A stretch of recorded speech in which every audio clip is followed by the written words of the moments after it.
नमस्कार साथियों, स्वागत है आपका target with Sumit YouTube channel पर। मैं हूं सुमित सिंह। साथियों, यूपी टेट 2025-26 के लिए मैं लेकर आया हूं हिंदी प्रैक्टिस सेट। यह प्रैक्टिस सेट नंबर 15 है। इसके पहले हमने 14 प्रैक्टिस सेट करवाया है। आप सभी वीडियो को एक बार ज़रूर देख लीजिए और परीक्षा पास करने के लिए सबसे अधिक जरूरी है प्रैक्टिस। ठीक है, तो चलिए स्टार्ट करते हैं। पहला प्रश्न, कविता शब्द किस भाषा से लिया गया है? जो कविता शब्द है किस भाषा से लिया गया है? इसकी ऑप्शन थोड़ा नीचे आ गए थे, क्या थे? संस्कृत से, फारसी से, प्राकृत से या पाली से? तो कविता शब्द जो है आपका संस्कृत भाषा से लिया गया है। कविता शब्द संस्कृत के कवि से बना है, जिसका अर्थ होता है रचनाकार, काव्य रचने वाला। कविता की आत्मा किसे कहा गया है? प्रश्न संख्या 2, रस, भाषा, भाव, छंद। जो कविता की आत्मा है वो रस होता है। क्या होता है? रस होता है। आचार्यों के अनुसार रस ही काव्य की आत्मा है। रस के बिना काव्य क्या होता है? नीरस कहलाता है। साकेत काव्य के रचयिता कौन हैं? साकेत के रचयिता जयशंकर प्रसाद, मैथिली शरण गुप्त, सुमित्रानंदन पंत, रामधारी सिंह दिनकर। तो जो साकेत के रचयिता हैं मैथिली शरण गुप्त जी हैं। साथियों, यह वीडियो आपके प्राइमरी और जूनियर दोनों के लिए बहुत ही महत्वपूर्ण है। प्रेमचंद का वास्तविक नाम क्या है? इनका नाम है धनपत राय श्रीवास्तव। गोदान किस विधा की रचना है? जो गोदान है मुंशी प्रेमचंद की कैसी है? कविता है, निबंध है, उपन्यास है, नाटक है? तो गोदान क्या है? एक उपन्यास है। नीलकंठ पत्रिका के संपादक कौन है? नीलकंठ नामक पत्रिका के संपादक बालकृष्ण सर्वानमीन, रामविलास शर्मा, महादेवी वर्मा, जयशंकर प्रसाद। तो नीलकंठ के संपादक थे जयशंकर प्रसाद। काव्य में शब्द और अर्थ का संबंध क्या है? शरीर और आत्मा जैसा, फल और सुगंध जैसा, दीपक और प्रकाश जैसा, जल और तरंग जैसा। तो काव्य में शब्द और अर्थ का संबंध है जैसे शरीर और आत्मा। रामचरितमानस की रचना किस वर्ष हुई? जो रामचरितमानस है वर्तमान में जिसको हम लोग बोलचाल की भाषा में बोल देते हैं रामायण हो रहा है हमारे यहाँ। रामायण नहीं, रामचरितमानस होती है। तो इसकी रचना हुई थी 1574 ईस्वी में। कब? 1574 में। किसने की थी? गोस्वामी तुलसीदास जी ने की थी। चेतना शब्द का विलोम क्या है? अचेतना, जड़ता, मूढ़ता या मृत्यता? तो ये होता अचेतना। क्या? अचेतना। पग पग पर संकट यह किस प्रकार का वाक्यांश है? उपमा, मुहावरा, लोकोक्ति, तत्सम शब्द समूह? यह क्या है? मुहावरा। पग पग पर संकट क्या है? मुहावरा है। कवितावली के रचयिता कौन है? तो कवितावली के रचयिता तुलसीदास जी। कौन है? तुलसीदास जी हैं। गोपी गीत किस ग्रंथ का अंश है? जो गोपी गीत है किस ग्रंथ का अंश है? श्रीमद् भागवत, रामचरितमानस, गीतावली, सूरसागर। तो गोपी गीत जो है श्रीमद् भागवत का है। श्री कृष्ण की गोपियों के प्रति प्रेम भावना का गोपी गीत श्रीमद् भागवत का हिस्सा है। कौन सा एक शुद्ध वाक्य शुद्ध है? मुझे दूध पीना है, मुझे दूध पिए हैं, मुझे दूध पिए या मुझे दूध पीऊँगा। तो इसका होता शुद्ध रूप जो है मुझे दूध पीना। ये किसी प्रकार से हो नहीं सकता। मुझे दूध पिए हैं, मुझे दूध पिए भी नहीं, मुझे दूध पीऊँगा नहीं, मैं दूध पीऊँगा। ठीक है, यहाँ पीना क्रिया का मूल रूप उपयुक्त है।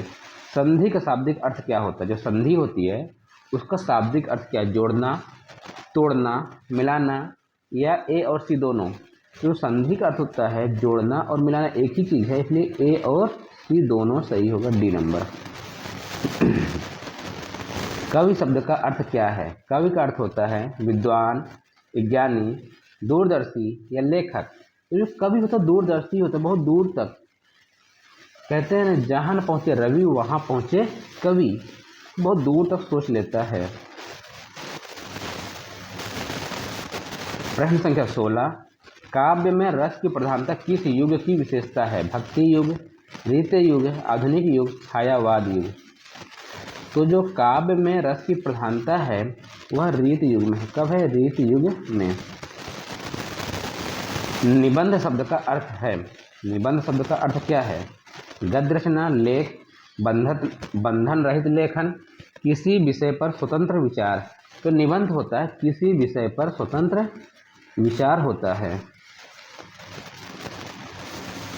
छायावाद के 4 प्रमुख स्तंभ कौन हैं? छायावाद के 4 महत्वपूर्ण कवि हैं, उनका नाम बताना है। प्रसाद पंत, निराला महादेवी, गुप्त पंत दिनकर बच्चन, प्रसाद द्विवेदी निराला बच्चन, महादेवी गुप्त पंत प्रसाद। तो जो हैं प्रसाद पंत निराला महादेवी, कौन है? प्रसाद पंत निराला महादेवी हैं। कर्मवीर किसकी रचना है? तो कर्मवीर है बालकृष्ण शर्मा नवीन, सुभद्रा कुमारी चौहान, मैथिली शरण गुप्त या रामधारी सिंह दिनकर। ये है मैथिली शरण गुप्त जी की कर्मवीर रचना है। और यह देशभक्ति प्रधान कृति है। कैसी है? देशभक्ति। राम की शक्ति पूजा का मूल भाव क्या है? भक्ति, शक्ति, साहस, संघर्ष। तो ये क्या है? संघर्ष। क्या है? संघर्ष।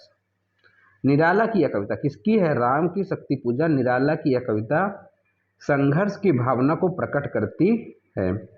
प्रश्न संख्या 21, विद्युत शब्द में कौन सी संधि है? व्यंजन, स्वर, विसर्ग या यण संधि। तो इसमें है व्यंजन संधि। प्रश्न संख्या अगला, गुरु शब्द का तात्पर्य क्या है? जो गुरु है भारी, शिक्षक, ज्ञानी व्यक्ति, उपरोक्त सभी। तो गुरु भारी भी है, शिक्षक भी है, ज्ञानी भी है, इसलिए उपरोक्त सभी होगा। भक्ति आंदोलन का आरंभ किसने किया? रामानुज, तुलसीदास, रामानंद, कबीर। तो भक्ति आंदोलन का आरंभ किया था रामानुज जी ने। दक्षिण भारत में भक्ति आंदोलन की नींव रामानुजाचार्य ने रखी। कविता की भाषा कैसी होनी चाहिए? भावपूर्ण, जटिल, तर्क प्रधान या शब्द भंडार पूर्ण। तो जो आपकी कविता होनी चाहिए वो कैसी होनी चाहिए? भावपूर्ण, उसका भाव भी निकले और सरलता भी रहे और रस भी रहे। शब्दों के समूह से जो पूर्ण अर्थ देता हुआ क्या कहलाता है? उपवाक्य, वाक्यांश, वाक्य, अनुच्छेद। तो यो होता है वाक्य। वाक्य वह शब्द समूह है जो पूर्ण अर्थ प्रदान करता है। रहीम के दोहे मुख्यतः किस विषय पर आधारित हैं? नीति और सदाचार, प्रेम, भक्ति, वीरता। जो रहीम दास के दोहे हैं वो है नीति और सदाचार पर आधारित। नाव चलाना का अर्थ क्या है? नाव का संचालन करना, कोई काम शुरू करना, कठिनाई उठाना, समय बर्बाद करना। तो नाव चलाना का अर्थ होता है कोई काम शुरू करना।